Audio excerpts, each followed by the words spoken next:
Delegacija Bošnjačkog nacionalnog vijeća je juče posjetila opštinu Pljevlja gdje je položila cvijeće pred spomen ploču gimnazije, mjestu osnivanja Zemaljskog antifašističkog narodnog oslobođenja Sandžaka. Delegaciju Bošnjačkog nacionalnog vijeća činili su Vasfija Gusinac i Muhedin Fijuljanin, potpredsjednici vijeća, Hasim Mekić, predsjednik izvršnog odbora Bošnjačkog nacionalnog vijeća, te Mustafa Baltić, potpredsjednik izvršnog odbora.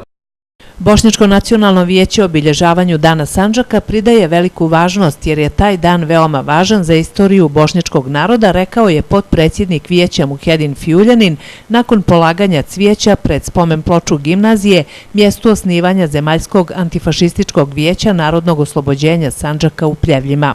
Bošnjačko nacionalno vijeće i na ovaj način obilježava svoje nacionalne praznike, odnosno blagdane, a Dan Sandžaka je jedan od nacionalnih blagdana Bošnjaka koji se proslavlja u Republici Srbiji i kojem Bošnjaci pridaju veliku važnost.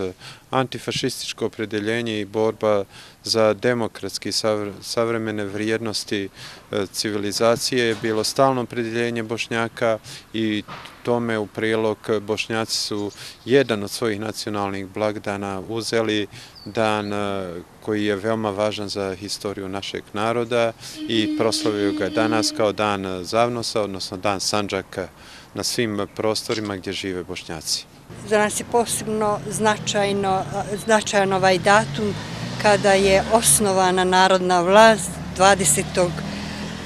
novembra 1943. godine ovdje u Pljevljima.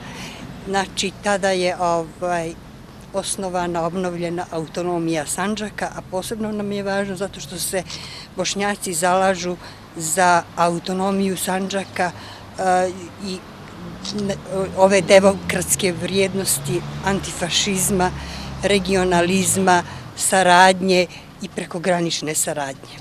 Predstavnici Bošnjačkog nacionalnog vijeća prisustvovali su i svečanoj sjednici opštine Pljevlja, koja 20. novembar slavi i kao Dan opštine.